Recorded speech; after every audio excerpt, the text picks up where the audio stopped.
Penyelesaian pelanggaran hak asasi manusia melalui Mahkamah Pidana Internasional.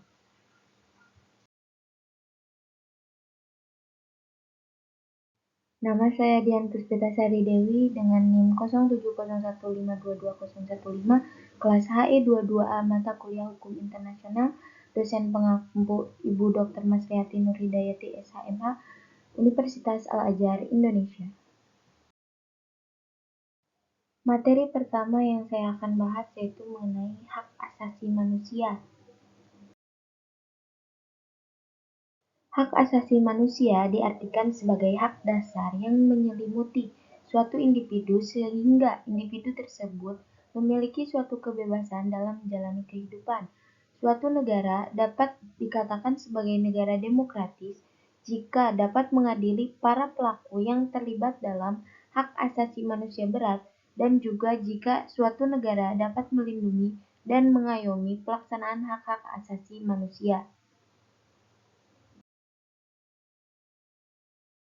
Selanjutnya yaitu hak asasi manusia dalam pandangan internasional. Yang pertama, kedaulatan hak asasi manusia dalam pandangan internasional. Dalam pandangan hukum internasional, kedaulatan merujuk pada hak konstitusional inti suatu negara untuk menjalankan hubungan luar negeri dan mengatur urusan luar negeri. Namun, ini tidak berarti bahwa negara bebas sepenuhnya untuk bertindak tanpa batas, karena mereka tetap tunduk pada pembatasan yang ditetapkan oleh hukum internasional. Hak asasi manusia dalam pandangan internasional kedua yaitu manusia sebagai subjek hukum internasional. Dalam hukum internasional, manusia adalah subjek dari hukum internasional itu sendiri.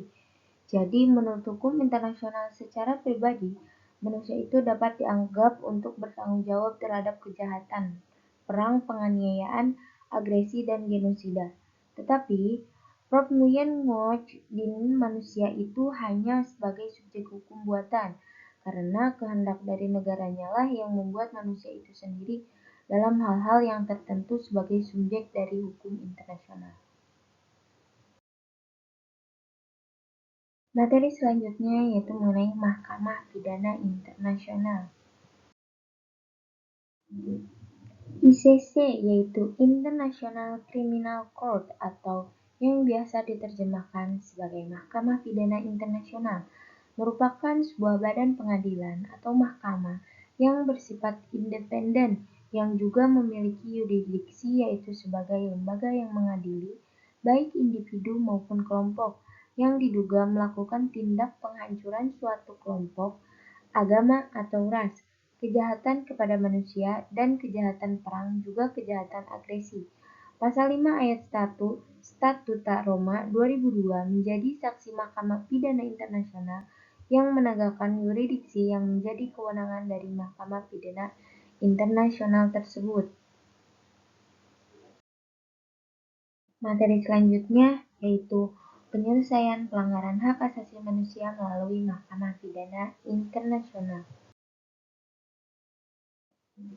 Berkaitan dengan pasal 5 ayat 1 Statuta Roma yang menegaskan bahwa pengadilan Mahkamah Pidana Internasional terbatas yang cuma 4 bentuk kejahatan internasional, yaitu yang pertama the crime genocide atau genosida, yang kedua yaitu crime against humanity atau kejahatan terhadap kemanusiaan, yang ketiga war crimes atau kejahatan perang, dan yang keempat the crimes of aggression atau kejahatan agresi. Keempat kejahatan tersebut merupakan bentuk-bentuk dari kejahatan internasional dalam pengertian stricto sensu, yaitu kejahatan internasional dalam arti sempit atau kejahatan-kejahatan yang menjadi yurisdiksi dari Mahkamah Pidana Internasional.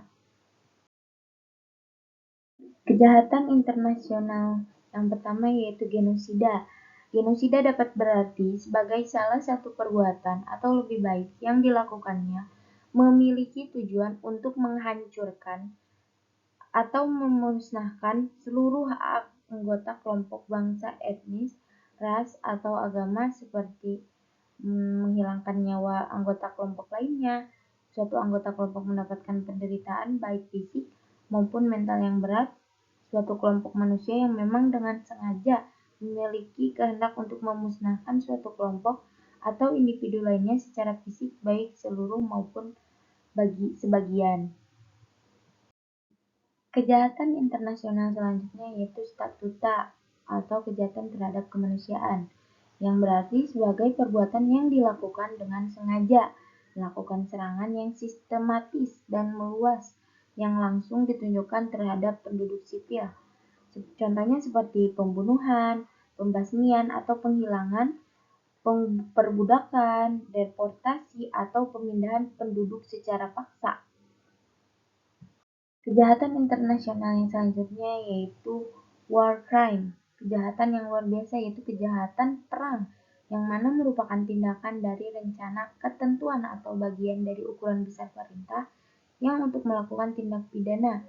Tindak pidana ini termasuk kejahatan-kejahatan yang berat kepada norma Jenewa 12 Agustus 1949. Itu adalah perbuatan yang terjadi kepada orang atau harta benda yang dilindungi oleh ketentuan-ketentuan dari norma yang relevan. Pelanggaran yang berlaku terkait konflik bersenjata internasional yang mengakibatkan pelanggaran serius yang terdapat pada bagian hukum internasional. Pelanggaran serius terhadap pasal 13 yang berlaku untuk keempat norma Jenewa di dalam sengketa bukan bersifat internasional.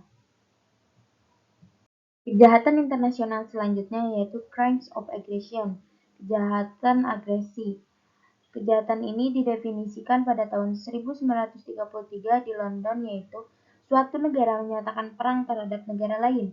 Dengan tanpa adanya pernyataan perang, suatu negara melakukan invasi dengan menggunakan kekuatan bersenjata, serangan darat, laut, maupun udara terhadap suatu wilayah negara lain, baik serangan terhadap kapal laut dan kapal terbang suatu negara. Dilakukannya perbuatan pemblokadean terhadap laut atau pantai suatu negara, ikut memberikan ketentuan senjata terhadap gerombolan di wilayah negara lain. Konvensi yang diselenggarakan sekitar 11 hari, yaitu mulai dari tanggal 31 Mei sampai dengan 11 Juni di Kampala, Uganda, telah diselenggarakan The Review Conference of the Rome Statute. Konferensi tersebut mengubah amandemen yang kemudian menjadi Kampala Amendment. Beberapa hal yang berubah tersebut termasuk substansi Statuta Roma pasca Kampala Amendment diadopsi.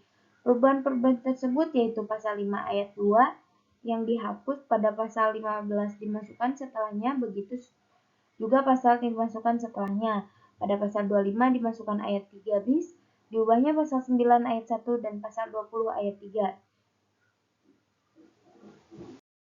Jadi kesimpulannya, penyelesaian pelanggaran HAM atau kejahatan HAM yang melalui Mahkamah Pidana Internasional yang didasarkan dengan Statuta Roma 1998 yaitu banding dan peninjauan kembali. Dibentuknya Mahkamah Pidana Internasional untuk mengadili pelaku kejahatan kemanusiaan, baik itu genosida, kejahatan perang, maupun kejahatan agresi, yang memang keinginan dari masyarakat nasional untuk diadakan penegakan hukum atas kejahatan-kejahatan serius terhadap kehidupan manusia yang terjadi. ICC atau Mahkamah Pidana Internasional dan pengadilan internasional lainnya, efektivitasnya sangat tergantung kepada dukungan dan kerjasama dari masyarakat internasional. Sekian dan terima kasih.